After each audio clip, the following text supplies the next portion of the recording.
Back on the Exit 52 podcast, having some tech issues here to kick off the Wednesday night live stream. Nothing makes Eric laugh. None of my jokes, nothing. I can't get a peep out of this guy, and then I screw something up on the back end, and he's giggling away. My name is Jake Louque. I'm joined by Libstool Arditti, by Spenny. Gentlemen, how are we doing tonight? Orioles lose this one to the Braves today. They take the series overall, winning the first two games to the tune of 4-0 on Tuesday. I said it was Wednesday as well. It is a Thursday. So they win the first game 4-0 on Tuesday. They win the second game. Little Colton Cowser with a nice moonshot there, 4-2. And they lose today 6-3, kind of a little bit of a Jeb Bush situation there with the bats. Kind of wake him up there with Spenny's guy, Kyle Stowers, there at the end. But ultimately, bullpen couldn't hold it together. Braves run away with this one today. But overall, gentlemen, another series win over a team that has not performed up to expectations, but are still certainly talented. How are we feeling? I'll let Spenny Stowers, you go first. Okay. All right. Thank you, Eric. Wow. Good. And good because I thought this was a game. I've kind of been tweeting about it. I think Cole Irvin is pitching above, we talked about the Yankees a little bit last series recap, pitching above maybe his striking ability, swinging a little bit more than he has in his shoes. Has let up a lot of hard contact this year. And he did get, I would say tagged is the right word of what happened to him today. Got tagged a little bit. Tagged is like 3 to 5 runs you let up, some hard hit balls. There was some contact, but was able to generate a lot of whiffs and also strand a lot of runners on base. Today, the Orioles didn't generate a lot of offense. Kyle Stowers, pretty much the sole offense there. Just weren't able to get it going. Wasn't a big series for Adley or Gunnar necessarily. Gunnar sits out the first one yesterday. I think he has a double maybe, and I think he had a sack, fielder's choice, something like that. But able to take 2 or 3. You look at Albert Suarez, who's kind of the opposite, is pitching fantastic, is avoiding getting barreled, avoiding hard contact. Fits the MO of the Orioles really so far from their starters this year, avoiding hard contact. Grayson, Bradish, Burns, and Suarez have all avoided that. We also get a nasty Cade Povich, and you feel really good on that one. And him being able to step into Camden Yards in his first home start, go against his college teammate, I think, there, and my fellow Spencer Schwellenbeck, or however the hell you say his name, was shocking to me a little bit. Both of those rookies looked really strong, able to get a lot of whiffs, things like that. But Povich had the sweeper work, and he has a 6-pitch mix. So, the offense was not humming in this series really on either team's behalf. The Orioles win 4-0 and 4-2 and then lose 6-3. So one game hits the over there. And yeah, you'd like to see the Orioles again. We talked about last series recap, the depth and the ability to generate offense, not just at the top of the order, is something that we think makes them a really good and dangerous team. And we saw that this series materialize. So I think it was a lot of fun. And in that regard, but again, maybe a little bit of a boring series in some regards. I mean, Povich was really exciting. Burt shoving was really exciting, but just not really a big slugfest there. I would say that the Kyle Stowers shot was a shot to the arm there, but unfortunately we did see the bullpen in Aiken. And who got tagged today? Was it Perez? Yeah, Perez, letting up those home runs. So bound to happen. Everyone keeps citing the Orioles bullpen ERA. You see Danny Coulomb go on the IL. It's just not going to be as they're just not going to hold up at a 3 flat ERA. It's not going to be the case.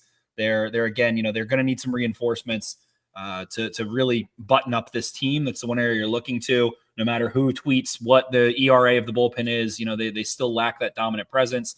Guys have been high, guys have been low. Some guys have been hurt, but yeah, it wasn't like they blew up terribly. They just let up a couple home runs. So competitive. And again, in this game, what do we say when the Orioles lose? The Orioles don't get blown out. How rare is it that the Orioles, get drumped? In this one, they were quiet and silent, and then Stowers gets them right back in the game, makes it a 4-3 game. They let up a home run at 6-3, but we're not seeing the Orioles, lose 5-0, 7-1. It just doesn't happen. So love the chutzpah of the team, and you don't want to let a loss after you already locked up the series sour what you did. And what you did was, against a well-known, maybe better than good Braves team. They are missing some guys, but a team that people are looking at is a scary team and someone that can maybe take a series in your house. And the Orioles got it done. So businessman-like series, especially from the Orioles staff. This could have been like a perfect just look ahead series, like you see that in football a lot where it's little Kyle Stowers, where, it's a look ahead game. This easily could have been a game where the Orioles are sitting there like, we know who's coming into town this weekend. We know who's pitching. We know the pitching matchups. Like, it's going to be, that's Godzilla versus King Kong right now. It's two of the top 4 teams in baseball. And the Orioles didn't overlook the Braves. Like you said, they went out on Monday, put up a shutout, won that one.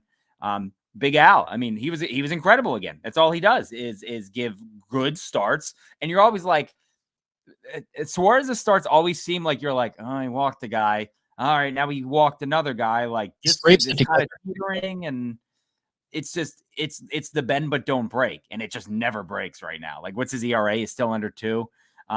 So again, that was awesome. And then we had Cade Povich on Wednesday, like you said yesterday. He got done dirty by Aiken in the bullpen.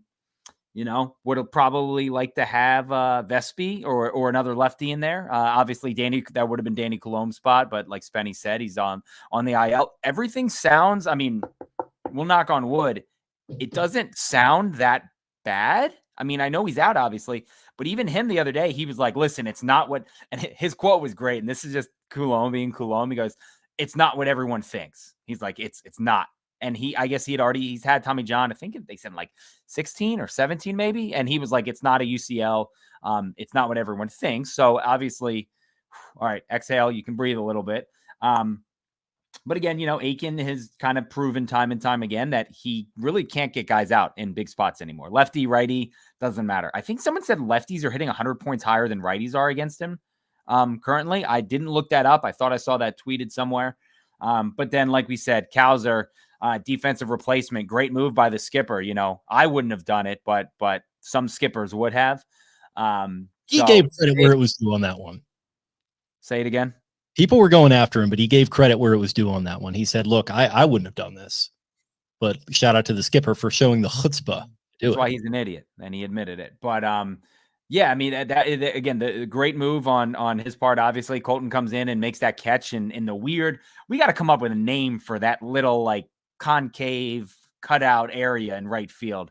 But Cowser makes a great play down there, and then again, first pitch. He jumped all over that thing, and I think he had told Mel said something after the game that Colton had told him that he was struggling against fastballs or something like that, and he's like, something about like I'm close, and he got it. He was close there last night.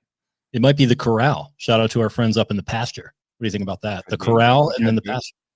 It was again. It's a great. It's such a tough play to make down there, but that was awesome to see for Colton. He needed that so bad. He had a great quote about like, I didn't even hear anything running around the bases. I was just thinking about how happy he was. That's what he said. He was like, I was just thinking about how awesome that was. So you love to hear that. And again, it's so funny because baseball is this way. Like Aiken gets the win. This is another reason why like you can't. Oh well, he has 10 wins. Mike Baumann was 10-1 at one point last year, and like Aiken's 2-0. But it's like. That was Cade Povich's win. That was his game all the way. I loved what I saw out of Povich. That like, what did they call it? Like the wave curveball? Like, I don't know, Spenny, if you saw it on Pitching Ninja, he called it something like the wave, yeah. Down I love that. That's fantastic. The one where he like had him side by side with Fried was pretty provocative stuff. It was I've got that one pulled up for us here too. It was a fun showcase, and even Orioles players were talking about that. The similarities between Povich and Max Fried there, who lefties, they're tall, they're skinny, they're lanky, they have the same kind of rock motion. You can see Fried maybe keeps that right shoulder a little bit more neutral. Povich kind of does rock a little bit more and opens it up, or I guess actually closes it off because he's a lefty there, but super, super similar. They're not throwing the exact same pitch there, but really interesting to see. And multiple Orioles players, I think Stowers and Cowser and a bunch were talking about that. So that was super cool to see. If you're listening to this, you can see it on YouTube. That's why we love having you guys on YouTube. Make sure to like and subscribe. Check out our YouTube videos. We'd prefer to have you there as opposed to anywhere else. The easiest way you can support us. But really interesting to see the contrast, or I guess not the contrast, the similarities between those two lefties. And speaking of Fried, it was really cool to see Jorge Mateo, mi hermano, comer. I can't remember how to say fried food, but absolutely blasted, and I'm gonna shout that out while we're doing some clips here. It might be Comida Frida. Shout out to Max Fried. Yeah, something like that. My Spanish isn't as sharp as it used to be, but that'll be the tide turning play of the week, presented by Baltimore's own Clipper City Barber Company here. Go check them out. Make sure to go get a fresh, quick fade, just kind of like how Jorge Mateo gave. I think this is like the third time I've done him. Maybe he's been having a lot of clutch plays lately, but the fresh fade here, jacking this ball into the bullpen there with 2 runners on. I think this was the first. Excuse me. Fried had allowed 1 home run in his previous 5 starts, and I don't think allowed more than 2 runs in any of those 5 starts either. So Jorge Mateo gets the Orioles on the board there, made Fried pay for putting runners on base, and you just love to see it from Jorge. Everybody's so fired up for him after the IL there, after him coming back from the Mullins issue. And of course, Mullins, who I still am a little bit cautious to say, like, oh, he's going to play consistently good baseball the rest of the year. Not that anybody does, but it's nice to see Mateo come back from that and Mullins get going. A nice little resolve to that issue of everybody ripping on Mullins for tapping him in the back of the head when I think that really was Jorge's fault. But Clipper City, tide turning play of the series, presented by Baltimore's own Clipper City Barber Company. Check them out at 1716 Thames Street in historic Fells Point. Go get them, guys. We might need to get our guy Scott Scheffler in there after what we saw today. I mean, that was what a look that was. Didn't help him either. He didn't play well today. I didn't love that from him either, because he was playing so well with the beard. When he grew the beard out for the first time, that's when he really started shit pumping. And now I guess because he's a criminal now, he's got to clean up his act a little bit. He can't be going on job interviews looking all scruffy. He's got to have the clean cut. So you hate to see Felon Scott drop the beard. Yep. Yeah, absolutely. Looking like a bit of a thumb out there, maybe a young / old Stuart Sink, because Scotty Scheffler is a 27-year-old who looks 45, but that is not what we are here to talk about tonight. We are here to talk about the Orioles, obviously. And you're right. Yeah, Jorge Mateo, what a story that is. And we were talking about it on the golf course the other, maybe, was it last night, Spenny? 2 nights ago. It feels like Cedric Mullins might have hit the factory reset on him. Because like maybe he was peaking so hard, and then you always think that he's just going to like dive right back down. But then Cedric Mullins just maybe hit a switch there, and he goes down under the IL, and then he comes right back, and he just keeps it rolling. He might have just avoided a crash situation there. Just reboot the system before he. See, Peter might come for me on this one, but sometimes when Tutu's being naughty, sometimes I just give him. I'm not going to actually do it. Sometimes I give him a little bit more than that. I call it a bonk. I reset his hard drive there. Sometimes he'll be licking for like 30 minutes, and I'll just give him like a on his head, and I'll be like, oh my God, I'm alive. That's what Cedric Mullins did to Jorge Mateo. He's done that to me before, and I never want to like do anything to him because he's so frail, and he's like such a sweet dog that like I don't want to interrupt his process at all. But it is a little it's something. I don't like the use of frail there. He's not frail. He's teeny. He's not frail. He's a small dog. He's 17 pounds. He's a small boy. But Cedric Mullins gave him a bonk and reset the hard drive of Jorge Mateo. I don't know. The thing, Jim Palmer really is so good at analysis, and he's so smooth with it. And I'll just never forget last year, Palmer ripping into Mateo. He's like, they finally got him to get neutral with his feet and stop closing off his stance so he could cover the plate, cover the slider low and away. And as soon as he hit a couple home runs, what does he do? Close back off, start trying to pull the ball over the wall, starts, trying to yank home runs and hit for show again, and was just ripping into him last year. And we have not seen Jorge do that once this year at all. Love it. Love the talent. What's so interesting to me about Jorge Mateo is that he was a relatively high pick, the talent, he was a highly regarded prospect, but he's just so willing to hit the ball in the dirt and run and slide and jump and whatever it takes. Like, you can tell he just loves to play baseball. He loves to win. Does he get maybe a little homer happy swinging sometimes? Sure, but no ego about that dude at all whatsoever. And that's why it was awesome to see him get that home run and get back on the board. And even more so than last year, it feels like he's playing for a job with all these prospects really starting to push him. Eric, where do you kind of net out on Mateo right now? Well, what Spenny was saying about how like Mateo doesn't mind, again, hitting the ball on the ground and being like, watch how fast I am. I'm going to beat this out. And again, he started to take walks and stuff like that. That's what I want Mullins to do. Again, Mullins is the same thing. Every swing is long and loopy, and every swing, it's like, dude, I just wish Mullins would use his speed and on the base paths. Mateo gets on and you're like, I know he's going and I can't stop him. Mullins, again, I don't know if it's the groin thing from last year. His legs just don't look the same. He does in the outfield, though. I agree on the offensive side as a base runner. What has he been thrown out yet? Is he still not been thrown out? I'll double check. I know he was like 14 for 14 at one point or something like that. But I agree. Offensively, not quite as dynamic trying to run the ball out. But then defensively, he'll cover 80 feet in 3.5 seconds and then lay out, which is interesting there too. Diving catch and all that. Yeah, the one thing about Mullins, I feel like the Orioles and Gunnar is like the epitome of it. They are the quiet hand in when they're waiting to receive the pitch, not the Aaron Judge, the big waggle, the Stanton, the big waggle. And I feel like Cedric just has a little bit too much waggle for being a little bit shorter of a guy. And I feel like his hands have started to quiet down a little bit too, hopefully. So maybe he is able to string it together some. I don't know. I'm definitely no hitting expert, but I like to listen to Jim and all of them talk about it. Ben McDonald. Yeah, I mean, by the way, we don't have to spend too much time on this, but what a series for Jim here, opening things up with a little dig at the bad man there with the Rays comment to Kevin Brown, and then Kevin Brown, who I was actually surprised with the behave tonight comment the other night. That what a delight. I was telling my dad that you can tell when Palmer doesn't get along with some of the people that he's broadcasted with. Him and Kevin, that chemistry is incredible because of that. Exactly. There was maybe, I don't know, 10 people on earth who Palmer would probably let talk to him like that on air, like in front of, people. And it's like, I think, I don't know. I was like, not many people could do that. But I mean, the clip of him giggling after he says it, where he's just like, he can't hold it in. And Kevin's like trying not to, he's putting on the brave face, but Jim giggling like that, he probably thought of that on the drive over and was like, it's a typical like old man who had a joke in his back pocket. And he's like, hey, wait. He wrote that one down on a notepad that's in his back pocket, like literally in his back pocket. 100%. That was great. That was very funny. That was the ultimate, like, the bad man is gone. He can't hurt us anymore. The bad man is true. The twinkle in those Frank Sinatra blue eyes, and he's just, he's off and flying. Yeah, Palmer is amazing. His analysis. I mean, it's easy to get lost in like the, part of the reason I'm up in Cooperstown stuff and all that, and some of the other stuff people kind of criticize him for. But I don't mind that at all. Like, I think it's less pronounced than it used to be. For one thing, he definitely seems to be doing a lot more straight analysis than he did like 5 years ago or whatever it might have been. The team is better. He's aging like a fine wine, really.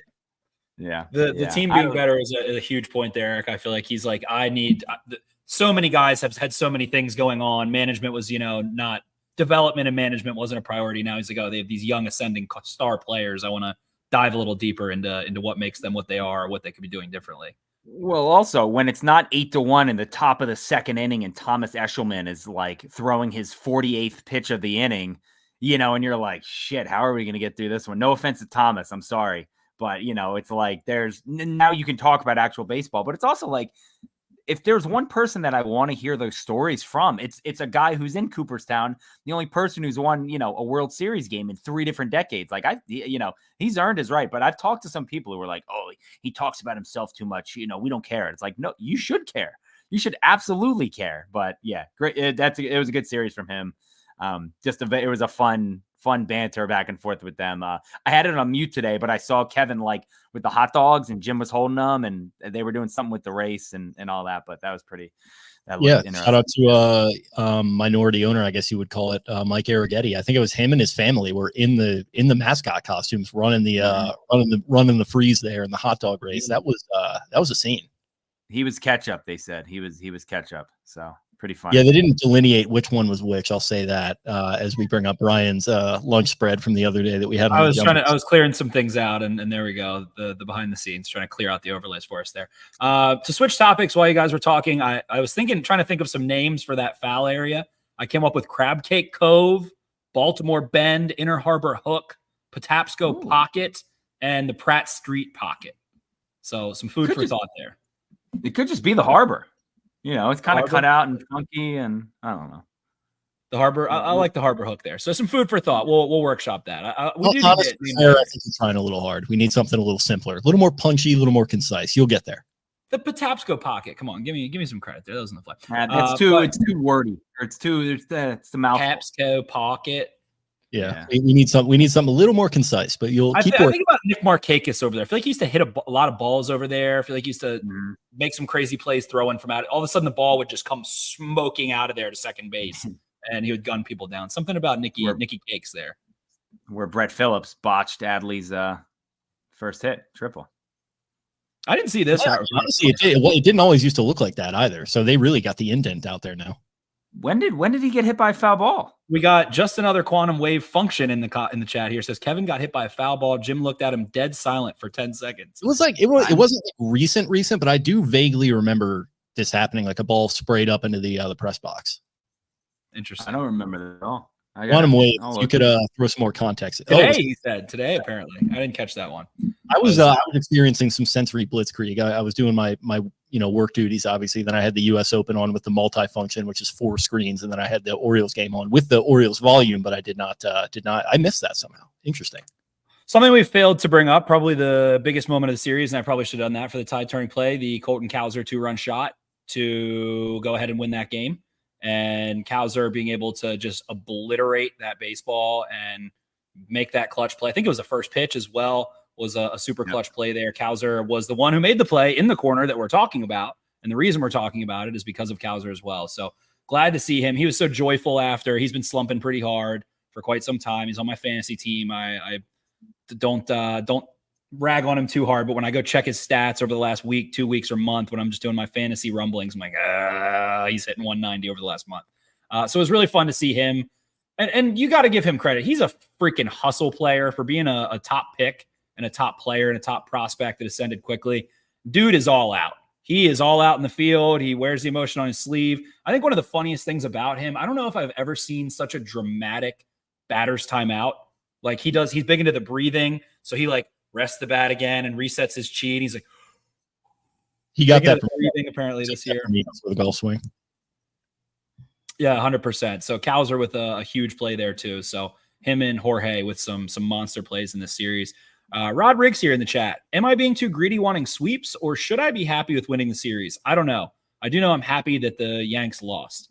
It's always okay to want more, but you don't want to look at them taking care of the Braves and say, that was a wasted series or something like that. The Braves are a capable team, an experienced team, a consistent playoff team that has really high aspirations. So to win a series is to go 2 out of 3. That's a 6.67 winning percentage. You're going to win, 100 games, and that's right around where the Orioles are on pace for. So winning series is a big deal. Winning series is how you advance. Winning series is how you win a World Series. It's called the World Series. So do you want sweeps? Yeah, of course. You want to see the Orioles keep their win streak alive? Of course. They won 6 straight at one point. So it's definitely always, hey, you want them to win every day. But, if you're going to fan, we try to avoid telling people how to fan, but they're going to lose a lot of games. They're going to lose at least 50 games. And to wear that every single time, 50 times a year is heavy on the heart and heavy on the head. So enjoy the series. It's okay. Especially when you have it wrapped up. It's all right. But it is funny for us. We were just talking about, we do these series recaps and the Orioles keep winning the series and then losing in the final game. So we come on and some people are like, blah, blah, blah. And we're like, well, it's an Alonzo Mourning GIF situation for us a little bit where, we're like, they lost today, but they obviously they won the first 2. So it has been tough in that regard, but he's absolutely right. I mean, you should want to win every single game, but just recognize over 162, it's certainly not going to happen. So in this one, it was Reynaldo Lopez, who's has a 180 RA and has been a stud. Today, he was just against the lefties. He was just keeping them out away, not giving them anything to pull in the short porch, and just painting on the outside. He was fantastic, like you were going to say, Eric. Yeah, he was great. There was one at bat in particular. He struck out Adley. It was like the 4th or the 5th, and Adley, I think, just kind of shook his head, and you could read his lips, and he was like, "Fuck." And it's like, you don't really see him get rattled like that. And I was like, he was just on. There's nothing you could do, and he is the best ERA in baseball for starter, for a reason. He's really, really good. And like you said, Spenny, he was on it, could not touch him. And it was just, I saw people complaining like, oh, the bats. I saw somebody was like, you got to fire the hitting coach and the bullpen coach. And I was just like, nope, not. It's the, what's the that might be your Lamar 420 type person. Yeah, because that's on the other side of Camden Yards. There, you hear a lot of that after a loss. Yeah. But again, it's just like, no, it's just you tip your cap and that's what happens. And then again, you get into the bullpen and Stowers does this thing, which again was good to see. His numbers had not been good a lot. Yeah, look at that. He's not giving Adley anything to hit, nor should he. Painting high, painting around the thigh, around the hips, and then low. not giving Adley much there and ends up getting him low on a slider, a little bit low there. Could Adley, you can get into the argument of that, but he struck out Gunnar the at bat before that too. Yeah. And again, it's just, you're facing, he's one of the best pitchers in the NL and one of the best pitchers in baseball. So yeah, that's fine.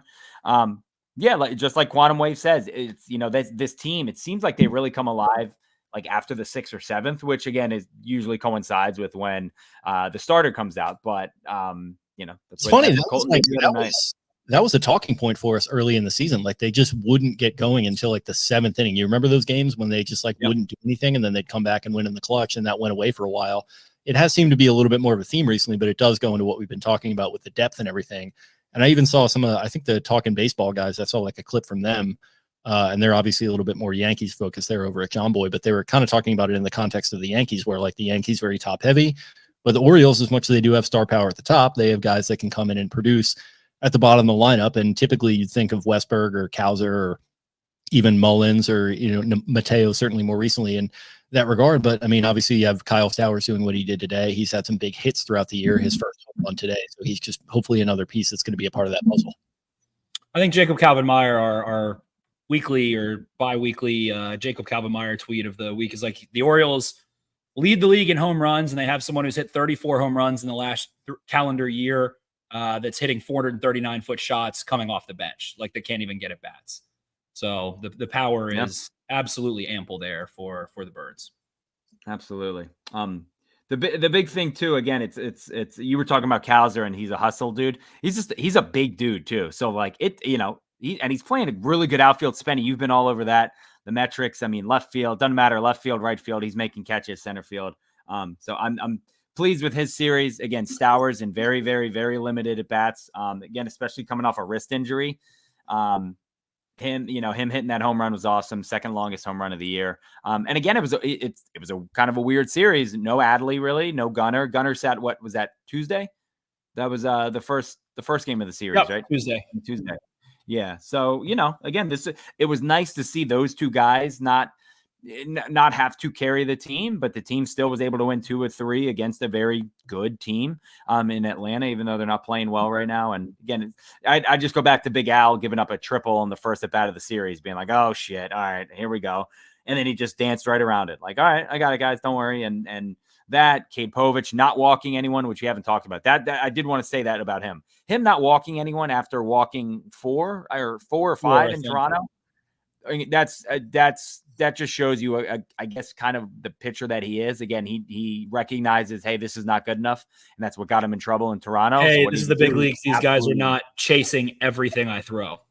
Yep. That was the difference with Toronto, because with Toronto, he gave up like maybe 1 or 2 big hits that proved to be the difference. But, obviously it was kind of walking guys throughout the game. And I remember the commentary team, I think it might've been B-Rob on that one, was sort of making the point that, like, if you want to separate yourself, you have to eliminate those. And it seems like he really took that to heart. And I mean, like when I think back on certain series, a lot of them tend to blend together, but there are certain ones throughout the year. I think of Cowser kind of announcing himself up in Boston. That will be one that I would look back on, but I'll definitely, if Cade Povich turns into a real thing or even close to what we saw today, I'll probably remember the series for a long time, because he was freaking nailed today. Like this was, obviously not his debut, but it could have been an announcement of sorts, because he did look freaking awesome. He's the story of the series for me.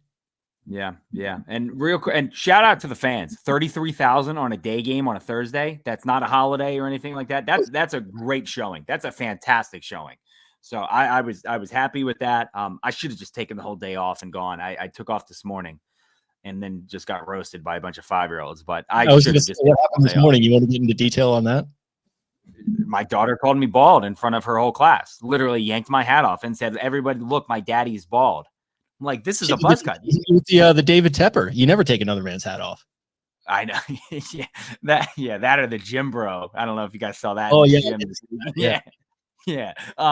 But no, so I got roasted, and then I just had to go home, and then it was 2-0 by with 3 pitches in or something like that. So again, happy with the way the series went. This may be the most forgettable series of the year. If we're we may look back in in September and be like, they played the Braves, and then Jake will be like, yeah, that was the Cade Povich coming out party. And we'll be like, oh, that's right. That's crazy. That was the day Eric got roasted at Donuts for Dads. Yeah. Speaking of coming out party, he might be Uncle Cade by the end of the year. It depends on his performance, but for right now, he is. Jake's scale is little to uncle. Little and uncle. Yeah. And I will not explain the criteria, but you'll know. No, don't need it. Speaking of coming out parties, Jimmy's our sponsor. Of course, we love you for everything you do. Is hosting a Meet the Birds series all throughout the summer. Colton Cowser, the Moo Man, going to be kicking it off on the 28th. Tickets will be on sale next week. Gunnar Henderson on the 12th, and they're going to benefit the Maryland SPCA there. So definitely take a look at the website and the Twitter for Jimmy's Famous Seafood. You can go check them out on Twitter and the events tab on their website. I think it's jimmysfamousseafood.com. So fun there. A lot of fun stuff going on. We'll probably be at any of those. Eric's probably hosting at least one of those, I would imagine. So keep an eye out for those. Thanks for everything you do online. Yeah, thanks for your service, Eric. Yeah, thank you. This is my weekend, boys. Okay, so yeah, yes, 100%. What else stands out? Any other thoughts here? Orioles, AL, whip around baseball. Phillies coming to town. Going to be exciting. 2 sold-out games. I imagine that's going to be pretty much 3 sold-out games. I don't think that it's going to be a small crowd on Friday with Ranger Suarez and Kyle Bradish going at it on a beautiful weekend. I'm not shocked, but I shouldn't be shocked, but I kind of was that ESPN didn't find a way to flex this into like a Sunday Night Baseball a couple weeks ago. I mean, Burns versus Zach Wheeler on Father's Day for Sunday Night Baseball would have been. I mean, that's baseball heaven. You know, that would have been incredible. So that would have been a lot of fun to watch on ESPN. But again, we talked about it, Spenny, where it's like, oh, this kind of a litmus test. And then you were like, well, I don't think so. Like, even if the Orioles lose, the series, they're still a very good team, no matter what happens here. Like, this team is still here for the long haul. And it's just going to be interesting to see. Again, like I mentioned, it's King Kong versus Godzilla. And it's just 2 powerhouses right now. We just had Yankees, Dodgers last week. Now, you get the other 2 best teams in baseball going at it. So it should be fun. I'm expecting. I mean, it should be absolute scenes down there. If it's anything like the Yankees Orioles was last year, I mean, that ballpark was buzzing. By the time I got to my seat, it was 6-0 Orioles. So I'm very excited. They've got the big horses lined up, and people are already complaining about like, well, then the Yankee series the next time I'm not going to. Shut up, don't care. Like these are the ones I want to win. These ones right now. We'll worry about the Yankees later. Hopefully Boston can take care of them, but. Jared, our unnamed baseball source, said he has zero faith in the Red Sox doing anything. So I'm excited. It should be a very fun showing.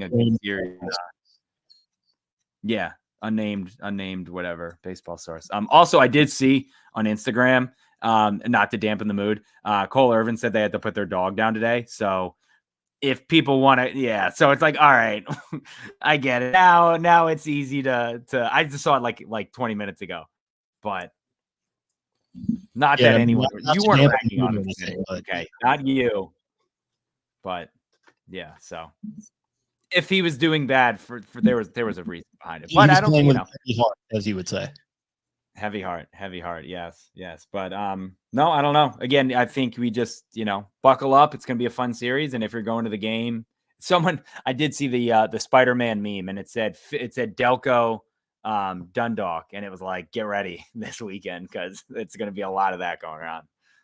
Yes. I will be in attendance on Saturday with a friend from Philly who is not one of your stereotypical Delco guys, but once he gets a few, I would say Mad Dog 2020s are probably past. We're probably about 10 years past that at this point. But even if you get a couple just cold domestics in him, he might that might come out a little bit. So excited. Oh yeah. Keep the tiger in the cage this week, Jake. Try to. I'm being tapped by the franchise here. We have some summer house viewing to do at 9 p.m. So sorry, fans. Okay. Well, hey, thanks for all you do online. I'll leave you guys there. See ya.